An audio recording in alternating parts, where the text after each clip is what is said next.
Bonjour Michel de Pixapicture. Aujourd'hui je vais vous parler de Lightroom et des erreurs à ne pas commettre en l'utilisant. A tout de suite. Alors la caractéristique de Lightroom lorsqu'on le présente et lorsqu'on parle de lui, c'est que c'est un logiciel qui est non destructif. C'est-à-dire qu'en fait, tous les réglages que vous faites avec et toutes les manipulations que vous faites avec Lightroom n'affectent pas le fichier original. Et pourquoi ça? Parce qu'en fait, lorsque vous utilisez Lightroom et que vous importez des photos dans Lightroom, le terme est complètement faux. En fait, vous n'importez pas les images dans Lightroom, vous importez un alias, une espèce d'image virtuelle.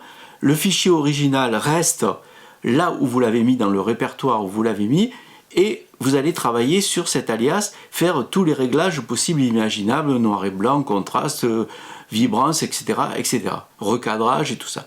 Et tous ces réglages que vous allez faire ne vont pas affecter le fichier original. Ça, c'est la théorie. Une fois que vous aurez fait tous les réglages, si vous voulez les appliquer au fichier original, il va falloir faire la notion, aller dans le menu exporter. Et là, vous allez pouvoir exporter les réglages soit en écrasant le fichier original, soit en faisant un autre fichier que vous mettrez dans un autre répertoire. C'est ça l'avantage de Lightroom. Alors ça marche à peu près sur 90% des choses. Mais il faut savoir, c'est là ce que je voulais vous parler aujourd'hui, parce que je ne vais pas vous faire un cours sur Lightroom, mais simplement vous faire attention à certaines erreurs que vous pouvez commettre. Parce qu'en fait, ce n'est pas toujours le cas. C'est-à-dire que quelquefois, lorsque vous faites des manipulations dans Lightroom, ça va affecter le fichier original. Ça va aller sur le fichier original. Alors, quelles sont les fois où cela se passe? Alors, premièrement, là où vous allez, si vous êtes dans Lightroom, et que vous voulez renommer le fichier qui est issu de votre appareil photo. Si vous le renommez dans Lightroom, il va se renommer aussi dans le fichier original. Ça va renommer aussi le fichier original. Il faut savoir ça.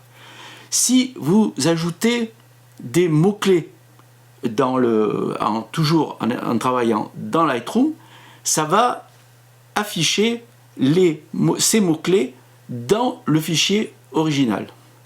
Ça, donc vous voyez, ça touche le fichier original. Alors, ce qui est, faut savoir, une fois que vous savez ça, il y a une méthode pour travailler avec Lightroom. Parce que en fait, le problème, c'est que, à l'inverse, si vous travaillez sur Lightroom et qu'à un moment donné, vous décidez pour une raison X d'aller dans le fichier original, dans le répertoire du fichier original, par exemple le déplacer ou le renommer ou faire quelque chose sur ce fichier original, mais pas en travaillant sur Lightroom, là, une fois que vous allez retourner sur Lightroom, Lightroom va être complètement perdu et ne va pas comprendre ce qui se passe. Notamment si vous renommez le fichier, pas dans Lightroom, mais directement dans le répertoire en utilisant Bridge ou n'importe quoi, une fois que vous allez vous retrouver dans Lightroom, Lightroom ne va pas reconnaître le fichier, il va être complètement perdu. Alors, je vais vous montrer un peu comment moi je travaille pour éviter toutes ces erreurs. A tout de suite. Je suis sur l'ordi, j'ai ouvert Bridge. Alors moi, je me sers de Bridge. Je vous rappelle que Bridge fait partie de la suite Lightroom Photoshop. Si vous avez Lightroom, vous pouvez avoir Bridge. Mais d'ailleurs, même si vous n'avez aucun des deux, ni Photoshop ni Lightroom, vous pouvez avoir Bridge, puisque de toute façon, Adobe le propose gratuitement. Donc moi, je me sers beaucoup de Bridge. Donc ce que je fais, c'est que dès que j'ai fini des photos, je vide ma carte mémoire sur l'ordi en mettant toutes ces images dans un répertoire dédié que j'ai appelé à éditer. C'est le répertoire où je mets les photos en vrac. Et alors après, une fois que j'ai mis ces photos dans ce répertoire, je suis dans Bridge, et dans Bridge, il y a une fonction, je vous en ai déjà parlé, qui est assez intéressante. Si vous sélectionnez toutes les photos, alors là, je vais sélectionner. Donc vous faites CTRL A ou commande A, et après vous faites commande B ou CTRL B si vous êtes sur PC, et vous allez pouvoir faire défiler les photos une à une pour regarder un peu ce que vous avez fait pendant vos vacances ou ailleurs. Vous voyez? Alors après, vous pouvez comme ça voir un peu les photos. Ce que vous faites, ce que moi je fais, c'est que je fais déjà un premier tri dans Bridge, c'est-à-dire que les photos floues, les doublons, celles qui ne me plaisent pas, je les efface dans Bridge. Une fois que j'ai fait ma sélection, que je sais exactement ce que je veux garder, je vais renommer les photos issues de mon boîtier qui portent des numéros un peu bizarres dans Bridge. Je vais renommer mes photos dans Bridge.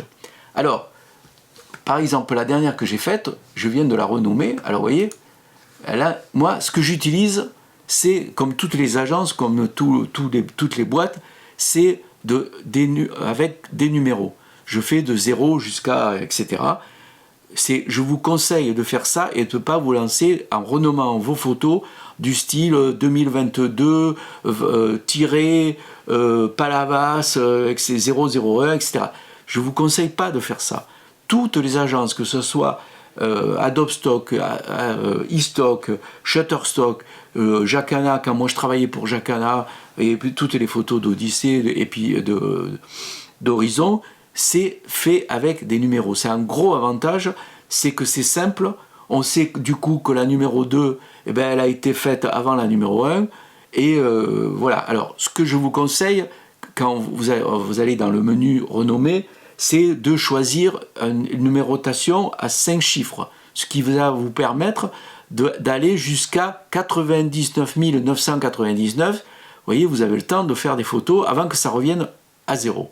Parce que si vous prenez plus court, si vous prenez 3, au bout de 999, ça va repartir à 0, donc il va y avoir des doublons. Alors l'avantage de Bridge, c'est que lorsque vous faites renommer, alors je vais faire ça, mais je ne vais pas le faire parce que déjà, vous allez dans Outils, Changement de nom global, et là, vous voyez, la photo, c'est 76 807. Et si je veux la renommer, elle va se mettre à 61 808. C'est-à-dire, ce qui est bien avec Bridge, c'est qu'elle met le numéro d'après, elle se rappelle du dernier numéro, ce qui vous permet de ne jamais avoir des doublons avec des numéros les mêmes. Ce qui n'est pas le cas avec Lightroom, je ne sais pas pourquoi, mais en tout cas, ce n'est pas le cas. Si vous faites le même système de numérotation avec Lightroom, il ne va pas le faire et vous risquez d'avoir des doublons.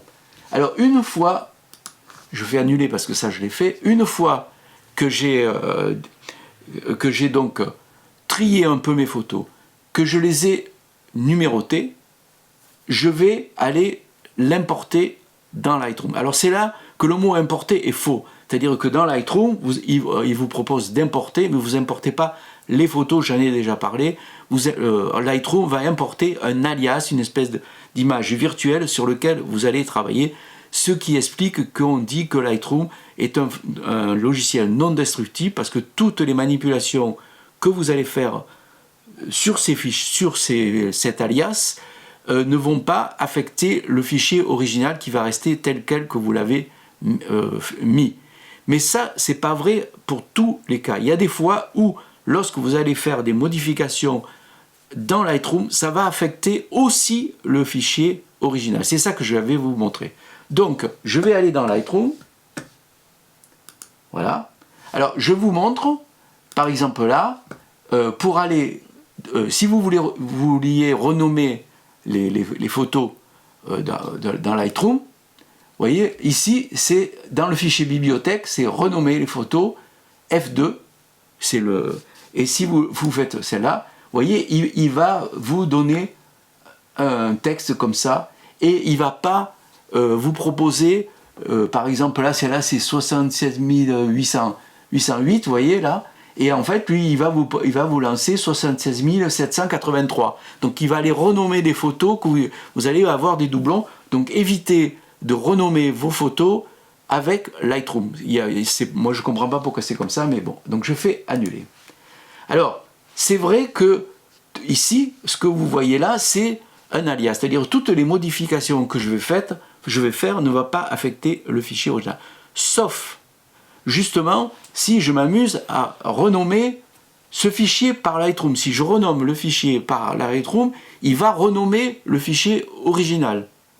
Si je modifie les champs IPTC, c'est-à-dire que je mets des légendes, des mots-clés, que je change le nom du créateur, etc., etc., il va aussi, toutes ces données-là, il va les importer directement, il va les mettre dans le fichier original. Donc il va modifier le fichier original.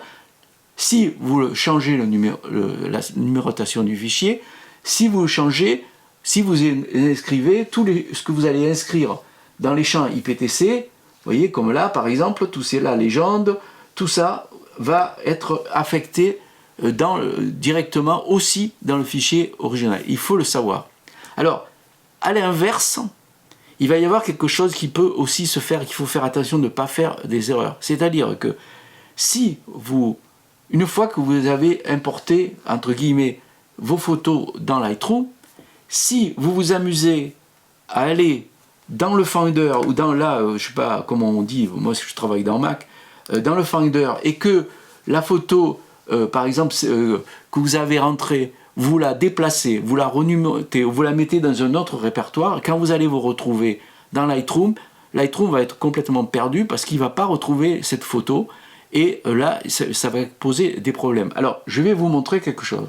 Par exemple, vous voyez là, alors, déjà, ce que je vais faire, c'est que, vous voyez la photo ici, dans Bridge, je reviens dans Bridge, cette photo-là, donc là, j'ai tout fait comme il faut, j'ai même mis déjà des légendes, parce qu'on peut mettre carrément des légendes directement dans Bridge en faisant commande ou CTRL-I, vous voyez, vous pouvez déjà rentrer des légendes, moi j'ai rentré des légendes, après je vais donc l'importer dans Lightroom. Alors si je vais dans Lightroom,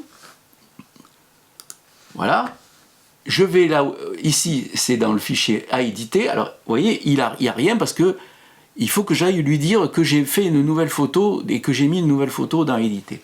Il faut aller donc dans bibliothèque, synchroniser le dossier. Donc je fais oui, et là il va aller chercher, voir s'il en trouve une. Donc voilà, donc là, il a bien repris le numéro que j'avais fait, les champs IPTC sont bons, vous voyez, on voit ici, pareil, ce que j'ai fait. Mais si je m'amuse à me dire, bon, je l'ai mis dans le fichier, dans le répertoire à éditer, je vais la déplacer. Alors là, c'est un problème, parce que je vais retourner, je vais dans mes répertoires, là, ici, vous voyez, à éditer, et bien je vais la mettre, par exemple, si je la déplace, je la mets là, par exemple, voilà. Je l'ai déplacée, pour une raison X. Qu'est-ce qui se passe lorsque je vais aller dans Lightroom? Il va m'afficher, vous voyez, ici, un petit point d'exclamation.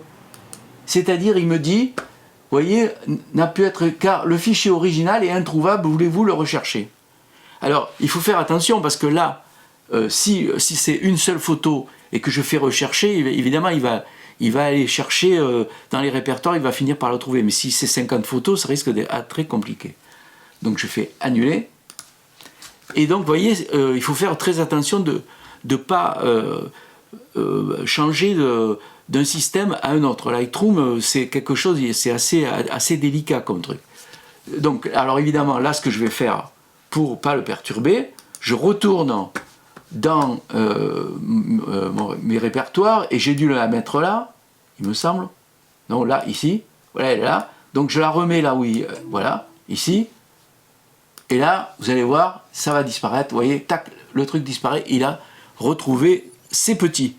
Voilà. Donc, pour résumer, ce que je vous conseille, c'est lorsque vous faites des photos, vous les mettez dans un répertoire. Vous choisissez, moi j'ai mis à éditer, mais vous le mettez où vous voulez. Vous commencez à faire déjà un premier tri, celles qui ne vous plaisent pas, vous les jetez, parce qu'évidemment, si vous importez tout dans Lightroom, bon, moi je trouve que c'est pas la bonne solution. Vous mettez vous renommez vos photos grâce à Bridge, qui va vous permettre d'éviter tous les doublons. Vous pouvez même déjà dans Bridge commencer à mettre des mots-clés, des légendes, etc. Et après, vous importez tout ça dans Lightroom. Après, dans Lightroom, vous pouvez rajouter des mots-clés, changer la légende. Il va les changer directement aussi sur le fichier original. Il faut le savoir. Bon. Après, Si dans Lightroom, vous commencez à faire des transformations en allant dans le menu développement et que vous voulez les appliquer au fichier original, il va falloir que vous faites exporter. Et là, il y a un menu qui va apparaître qui va vous demander, vous voyez par exemple ici, je vais faire semblant, par exemple c'est là exporter, voilà. Alors là, il me dit que les fichiers sont manquants, évidemment, mais il va les retrouver, voilà. Parce que je l'avais déplacé, donc ça lui a pas plu. Donc exporter, et là il vous propose d'exporter là où vous voulez. Il suffit de sélectionner l'endroit où vous voulez les mettre, etc., etc. Et la taille et tout ça, donc vous pouvez l'exporter, la taille originale, en réduit. Vous pouvez changer beaucoup de choses, vous pouvez même mettre un filigrane, etc. Vous voyez, vous pouvez appliquer du filigrane, vous pouvez faire plein de choses, changer. Et après, vous lancez exporter et il va aller chercher le fichier original et il va lui appliquer les transformations que vous avez faites qui sont dans un fichier qu'on appelle avec une terminaison XMP. Voilà. Donc, voilà un peu ce que je voulais vous dire par rapport à Lightroom, qui est un fichier bien sûr non destructif, mais qui de temps en temps, quand même, modifie directement le fichier original, notamment, je le répète, si vous changez le nom ou si vous changez les mots-clés. Voilà, un peu ce que je voulais vous dire. Alors, autre chose, si vous revenez encore sur le fichier original et que dans Bridge, cette fois, pas dans Lightroom, dans Bridge, vous rajoutez des informations, notamment vous rajoutez des mots-clés ou des légendes. Lorsque vous allez vous retrouver dans Lightroom, il va se rendre compte que vous avez fait des modifications au niveau des champs IPTC et il va vous demander si vous voulez prendre ces informations et les incorporer dans Lightroom ou si vous voulez ne pas le faire et garder simplement les informations qui sont dans Lightroom. J'espère que cette petite explication vous aura plu, que comme ça ça va vous éviter de faire quelques erreurs. Je vous rappelle que c'est vraiment la numérotation des photos par des chiffres, il n'y a rien de mieux, hein. Je vous le conseille vraiment et vivement. Donc faites de bonnes photos, vous les éditez dans Bridge et puis après dans Lightroom, ou après si vous voulez, vous pouvez les éditer, une fois que vous êtes dans Bridge, vous pouvez les éditer dans tous les logiciels dont je vous ai parlé, Affinity, OnePhoto, etc., etc., ou Luminar. Déjà elles ont leur propre numéro, déjà des légendes, etc. Et tout ça va être récupéré dans tous ces logiciels dont je vous ai parlé. Voilà. Toujours pareil, des likes, abonnez-vous, parlez-en à des copains pour que plus on est nombreux, mieux c'est. Et puis on se retrouve bientôt pour une nouvelle vidéo. Je crois que je vais faire le portrait d'un photographe qui s'appelle Dwan Mitchell.